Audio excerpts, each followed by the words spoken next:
Hello दोस्त, RRB JE CBT 1 result और cut up analysis. आपने रिजल्ट तो देख ही लिया, कटअप भी देख लिया। अब मालदा, पटना और मुजफ्फरपुर, इससे पहले हमने 5-6 आरआरबी के बात कर रखा है, तो यहाँ मिला के 10-11 आरआरबी हो जाएगा। 7 आरआरबी पहले बात कर रखा है। उसके बाद अब देखेंगे कि इस तीनों आरआरबी मालदा, पटना और मुजफ्फरपुर में क्या क्या हुआ है। तो पटना एक सरप्राइज पैकेज है एससी और एसटी के लिए, जहाँ पे आपको कटअप कम देखेगा, कंपटीशन भी कम होगा। और मुजफ्फरपुर में तो एसटी की वैकेंसी ही नहीं थी। और मालदा में क्या है, सबका डिटेल एनालिसिस करेंगे। उससे पहले कुछ लोग सीबीटी 2 के लिए क्वारी किए थे, उनके लिए कल भी मैंने वीडियो बनाया था, बताया था मैंने कि देखिए हमने कोशिश तो ज़रूर किया है। देखिए आपको अगर ज़रूरत है तो इलेक्ट्रिकल, मैकेनिकल और सिविल ग्रुप जो भी होता है, सिविल नहीं, ये इलेक्ट्रिकल, मैकेनिकल और इलेक्ट्रॉनिक्स का जो ग्रुप है उसके लिए हमने पीडीएफ प्रदान किए हैं और कोशिश किया है। एक बार देख लीजिएगा www.railwaylife.com के ई बुक और पीडीएफ सेक्शन में। अगर आपको लगता है कि इससे अगर कोई हेल्प मिल जाता है, इन चैप्टरों पे चैप्टर लिखा हुआ है और कितने प्रश्न हैं, डेट जैसे हीट इंजन, टर्नर, उसके बाद डीजल मैकेनिक, और प्रश्न मैक्सिमम हिंदी इंग्लिश में है। जो नया अपडेट होता है वो केवल इंग्लिश में होता है, केवल उसको बाद में फिर हिंदी में कन्वर्ट करने में टाइम लगता है। उसी तरह टीवी, रेडियो, मैकेनिक का सारा चैप्टर वाइज, सोल्डिंग, एसी, मिंटल, केबल वगैरह वगैरह सब करके डाला हुआ है। उसके अलावा अगर पॉलिटी वगैरह का भी है, तो हमने जितना कोशिश किया है, कम से कम जितना मुझे नॉलेज है, पूरी पॉलिटी का बुक छाप दिया है, सारे प्रश्न जो रेलवे में आए हुए हैं सबका। तो मैं रेलवे का कवर करता हूँ, डीएफसीसीआई है, इसी का मेरे पास रहता है। तो चलिए, अगर ज़रूरत पड़ेगा तो देख लीजिएगा, लेकिन बाकी आपको तैयारी करना है अच्छे से। 100 नंबर का टेक्निकल एग्ज़ाम है। 100 नंबर का टेक्निकल एग्ज़ाम कंप्लीट करने के लिए मेहनत की ज़रूरत पड़ती है, और मेहनत आप ही कर पाएंगे। तो यहाँ पे अगर देखेंगे एक एक करके, तो एक एक करके अगर मालदा की बात करेंगे, सबसे पहले हम मालदा कर लेते हैं। तो मालदा में क्या हुआ है, कितने कैंडिडेट किस कम्युनिटी से हैं, उसको पहले एक बार देख लेते हैं। तो ओपन हो गया आपके पास। तो मालदा में टोटल 163 वैकेंसी थी। यूआर का 74, 19 एससी का, 10 एसटी का, 41 ओबीसी का और ईडब्ल्यूएस का 19, जिसके लिए 2445 कैंडिडेट लिए हैं 2204 कैंडिडेट। यानी ईडब्ल्यूएस के कैंडिडेट करीब करीब 200-250 या 241 कम, 241 में कुछ आपका एसटी के भी कम है। तो मतलब कुल 200 और 41 के आसपास का कम हो गए हैं। 427 कैंडिडेट यूआर में क्वालिफाई हैं, जबकि क्वालिफाई एक्चुअल इनकी ज़रूरत थी 1110। तो इसमें ओबीसी, एससी, एसटी के 683 कैंडिडेट क्वालिफाई हो गए। ईडब्ल्यूएस मिला के भी, ईडब्ल्यूएस भी होंगे, लेकिन ईडब्ल्यूएस एक्चुअल में अपनी सीट भी नहीं और बाकी भी खाली छोड़ दिए। 285 के अगेंस्ट 278 एससी में, एसटी में 150 के अगेंस्ट 148, उसमें से भी कुछ यूआर में क्वालिफाई होंगे। और ओबीसी में 615 के अगेंस्ट 1134, यानी करीब ओबीसी में अभी भी कंपटीशन है। 519 कैंडिडेट यूआर में है, तो इनका 15 गुना से तो ज़्यादा ही रेशियो होगा।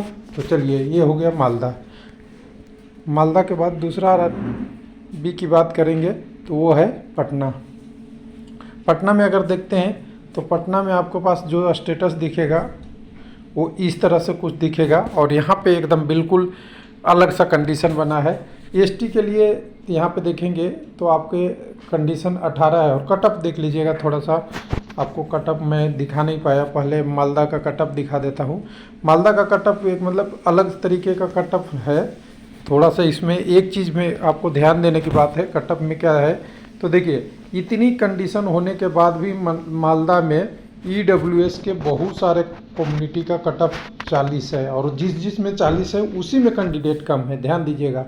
ओबीसी एनसीएल में भी अगर आप देखेंगे तो देखिए 38 तक कटअप गया है, बड़ी बढ़िया है। कई जगह देखिए 48 भी है, 46 भी है, तो कुल मिला के अच्छा है। अगर एसटी की बात करेंगे तो इनका भी क्वालिफाई पे कटअप हो गया है 35, 34, और कई जगह में तो ये देखेंगे एसटी का भी कटअप 50, 55, 60 तक है। तो यहाँ अच्छा रहा है। एससी की कटअप की बात करेंगे तो इनका भी अच्छा है, और यूआर का कटअप भी कहेंगे तो बाकी आरआरबी से बहुत अच्छा है मालदा का। तो कुल मिला के मालदा का जो अगर देखेंगे सारे कम्युनिटी को मिला के अगर कहेंगे, एक इजी कंपटीशन जेई के लिए हुआ है सीबीटी 1 में। सीबीटी 2 का अभी तो रिजल्ट आएगा, तब पता चलेगा कि क्या होगा। तो चलिए, यहाँ पे ये मालदा का हो गया। मालदा हमने मतलब थोड़ा सा स्किप हो रहा था। तो पटना के अगर बात करेंगे तो पटना में देखिए एसटी के लिए देखिएगा ना, तो टोटल 270 कैंडिडेट लेने थे, 152 लिए हैं। इसमें से भी 152 से कुछ यूआर में क्वालिफाई होंगे, यानी कंपटीशन एसटी के लिए यहाँ पे बहुत ईजी है। 8 से 9 गुना ही कैंडिडेट है।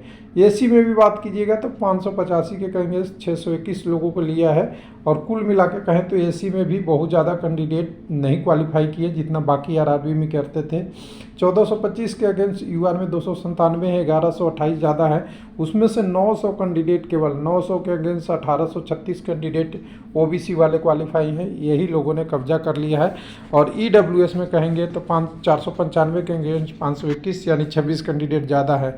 फिर भी अगर देखिए इतना होने के बाद भी 298 कैंडिडेट कम लिया है, 3705 लेना था 3405 का। तो यहाँ पे जो एससी का कैंडिडेट है कम, मतलब यूआर क्वालिफाई होने के बाद अपने कम्युनिटी में कई सारे में कम क्वालिफाई किए और एसटी का कम किए। तो यहाँ पे एससी एसटी का अलग है, और यहाँ पे 8 गुना से 9 गुना एसटी में कैंडिडेट हैं। तो एसटी कम्युनिटी के लिए यहाँ कंपटीशन CBT 2 ईजी रहेगा। उसके बाद अगले चलते हैं इसका कटअप के ऊपर। तो पटना का कटअप देखेंगे तो आप देखिए एक बार, तो ये 40-40 जहाँ है, मतलब जो मिनिमम क्वालिफाई मार्क्स है वो देख लीजिएगा कितना अच्छा होता है। यहाँ पे 40 ईडब्ल्यूएस का, 25 एसटी के लिए, जो पोस्ट में है उसी के लिए, 39 एससी के लिए और 59 ओबीसी के लिए। ओबीसी के लिए तो कटअप ठीक है, यहाँ 50 से 60 के बीच में है। 165 गया है, एक कैटेगरी नंबर 15 का। इलेक्ट्रिकल, इलेक्ट्रॉनिक्स, मैकेनिक सब इसी में जुड़े हुए हैं, अलग अलग कैटेगरी का है। और कई लोग एक से ज़्यादा में अप्लाई कर सकते थे, इलेक्ट्रिकल वाले इलेक्ट्रॉनिक्स में भी, मैकेनिकल वाले भी, कई सारे इलेक्ट्रिकल से जुड़े हुए ट्रेड में, तो उस हिसाब से है। लेकिन यहाँ पे अगर पटना में बात करेंगे तो यूआर का कटअप आपको दिखेगा 84, 85, 86, 66, मतलब 62 से नीचे तो कोई नहीं है। तो कुल मिला के देखिएगा कटअप डिफरेंस यूआर का और बाकी कम्युनिटी में बहुत ज़्यादा है। अगर ओबीसी की भी बात करेंगे रिस्पेक्ट में, तो ओबीसी का बहुत जो यूआर की वैकेंसी है ना, 26, 28, 32 नंबर कैटेगरी, इसमें लगता है ओबीसी, ईडब्ल्यूएस और एससी की कई में वैकेंसी ही नहीं था। इस कारण से सब यूआर में आए हैं और ये कटअप बढ़ गया है। तो एनालिसिस से तो यही पता चलता है ना कि जहाँ जहाँ जो वैकेंसी नहीं है वो यूआर में लोग भर दिए उस कम्युनिटी के लिए, इसलिए यहाँ पे कटअप बढ़ गया। तो पटना के बाद चलते हैं, अब एक बच गया है आपके पास मुजफ्फरपुर। 1 मिनट, अब मुजफ्फरपुर की बात करेंगे। पटना आपका मुजफ्फरपुर में बहुत कम वैकेंसी था, 11 वैकेंसी था। देखिएगा तो एक मुजफ्फरपुर का जो डाटा है उसमें एसटी का एक भी पोस्ट नहीं था, ध्यान दीजिएगा, एसटी का एक भी पोस्ट नहीं था। 4 यूआर के लिए थे, 4 ओबीसी का, 1 ईडब्ल्यूएस का। टोटल 11 कैंडिडेट के लेने हैं फाइनल में। 165 लोग CBT 2 में जा सकते थे, उतना भी नहीं जाके 139 गए हैं। 26 कैंडिडेट कम हो गए, और 26 के 26 कैंडिडेट इसमें हैं। कुछ तो ईडब्ल्यूएस में है, ईडब्ल्यूएस के 3 ज़्यादा हैं, लेकिन कुछ यूआर में क्वालिफाई होंगे। लेकिन सबसे 26 के 26 में जो कैंडिडेट कम हुए हैं ना, एसी कम्युनिटी का, शेड्यूल कास्ट का यहाँ पे कैंडिडेट बहुत कम है। वो कटअप से दिखाएंगे तो आपको समझ में आ जाएगा कि यहाँ पे लोग क्वालिफाई ही नहीं कर पाए। जितने पोस्ट 30 भी जानी थे, 16 लोग मिले। 16 में से भी 1, 2, 4 अगर यूआर में क्वालिफाई हो गए तो यहाँ पे कंपटीशन ईजी है। तो कुल मिला के बोले कि 2 पोस्ट के लिए 16 लोग हैं। अब कंपटीशन कम पोस्ट है लेकिन कैंडिडेट भी कम है, फैक्ट है। उसके बाद अगर यूआर में बात करेंगे 60 के अगेंस्ट 15 कैंडिडेट है। आपका एससी में तो कोई पोस्ट नहीं था, कोई लोग भरा भी नहीं। उसके बाद 60 में 90 ओबीसी में है, तो 30 कैंडिडेट यूआर में है, और 15 में 18 ईडब्ल्यूएस में है। यहाँ का कटअप देखिएगा तो आपको कटअप 2 ही लाइन का कटअप है। तो देख लीजिए एसी में जो कटअप है मिनिमम क्वालिफाई मार्क्स के आसपास ही है, 30 होने चाहिए 100 में, तो वहीं कटअप है। ईडब्ल्यूएस में 41 है, कम एक ही पोस्ट था। यहाँ पे ओबीसी में 37, 38, 40 है, और अगर यूआर में कहेंगे तो 48, 63 है। तो कम वैकेंसी है, लेकिन CBT 1 का कटअप भी बहुत कम है। तो ईजी से भी ईजी जोन मुजफ्फरपुर रहा CBT 1 में, यानी बिल्कुल ग्रीन जोन। तो ये तीनों आरआरबी का देखेंगे तो आपको समझ में आएगा कि जो हमने डिस्कस किया है इससे कुछ आपको प्रिपरेशन में हेल्प मिल जाएगा कि कितने कैंडिडेट कैसे हैं, कितना कंपटीशन है। थैंक यू, धन्यवाद।